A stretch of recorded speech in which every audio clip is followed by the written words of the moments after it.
ஹாய்ங்க, எல்லாம் எப்படி இருக்கீங்க? நல்லா இருப்பீங்கன்னு நம்புகிறேன். நம்ம ஊரில் சரியான மழைங்க பிச்சை எடுத்துகிட்டு இருக்குது.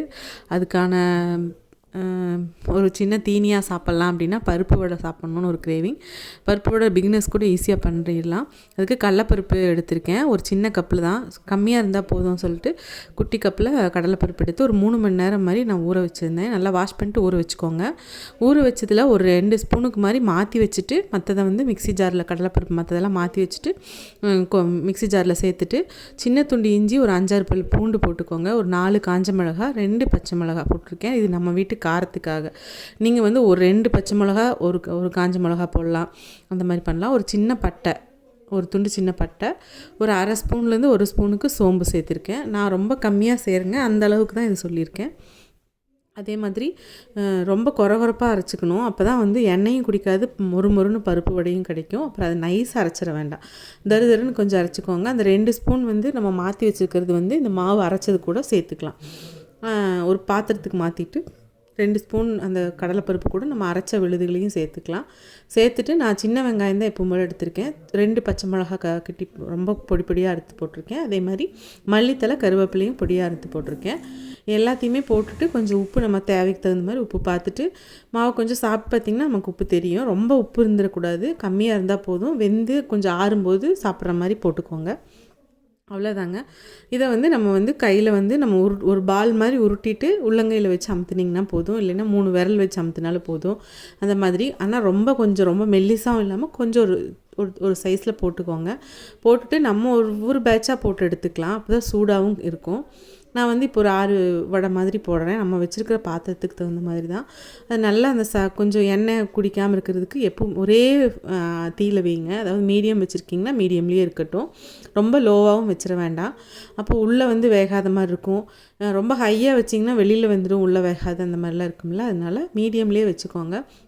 இப்போ வந்து ஒரு 2-3 நிமிஷம் கிளறி விட்டு அது எடுத்திங்கன்னா ஓரளவுக்கு கலரெல்லாம் மாறாமல் ஓரளவுக்கு வெந்த மாதிரி இருக்கும் இல்லையா, ஒரு 3/4 பதம், அரை பதம் மாதிரி வெந்த மாதிரி எடுத்துக்கோங்க. எடுத்து வச்சிட்டிங்கன்னா திருப்பி வந்து ஒரு எண்ணெய் வந்து ஒரு நிமிஷத்துக்கு மாதிரி கொஞ்சம் சூடாகட்டும். ஏன்னா நம்ம எடுத்தோடனே எண்ணெய் வந்து கொஞ்சம் சூடு ஆறி இருக்கும். அப்போ வந்து திருப்பி போட வேண்டாம். நம்ம இல்லைன்னா எல்லா பேட்சையும் நம்ம வந்து இந்த வடைகளெல்லாம் தட்டி போட்டு எடுத்துகிட்டு அப்புறம் கூட போட்டுக்கலாம்.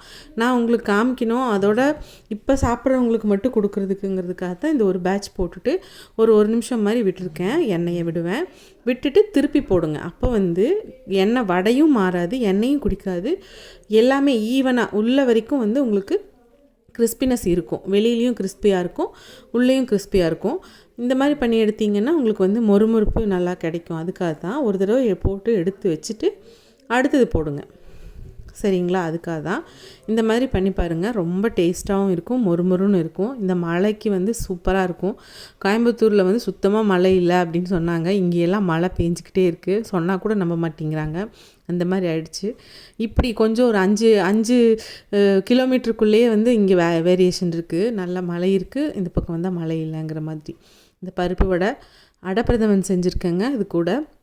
அது நாளைக்கு அந்த வீடியோ நான் வந்து போஸ்ட் பண்ணுறேன். இப்போ வந்து இந்த பருப்பு வடையும் அடப்பிரதமனும் வச்சு சூப்பராக இந்த மழையை வந்து என்ஜாய் பண்ணியாச்சு. நீங்களும் இதே மாதிரி பக்குவத்தில் செஞ்சு பாருங்கள், சூப்பராக இருக்கும். இந்த 2வது பேட்ச் போட்டுட்டு அந்த எண்ணெயோட சலசலப்பெல்லாம் அந்த நுரையெல்லாம் கட்டுறதெல்லாம் மாறினது உடனே எடுத்துட்டோம்னா கரெக்டாக இருக்குங்க. தீயை வந்து எப்போவுமே ரொம்ப ஹையாக வச்சு எதுவுமே பண்ணாதீங்க. அப்போ வந்து கொஞ்சம் கரிஞ்சு போகும், உள்ளே வேகாது, அந்த மாதிரியெல்லாம் இருக்கும். அதை மட்டும் பார்த்துக்கிட்டிங்கன்னா எல்லாருமே பிகினர்ஸ் கூட சூப்பராக செஞ்சிடலாங்க. அந்த பருப்பை ஊற வைக்கிற நேரம் மட்டும்தான். நான் வடைப்பருப்புன்னு தனியாக இந்த பக்கமெல்லாம் கிடைக்கிதில்ல, அது நான் எடுக்கலை. கடலைப்பருப்பு தான் எடுத்திருக்கேன். நம்ம சாப்பிட்றதுக்கெல்லாம் தாளிப்பும் இல்லையா, அதாவது பொரியல் எல்லாம் தாளிப்பும் இல்லை, அந்த கடலைப்பருப்பு தான் எடுத்திருக்கேன். ரொம்ப கலர்ஃபுல்லாக அந்த கலரும் மாறாமல் டீ கடைகளெல்லாம் கிடைக்கிற மாதிரி மொறுன்னு.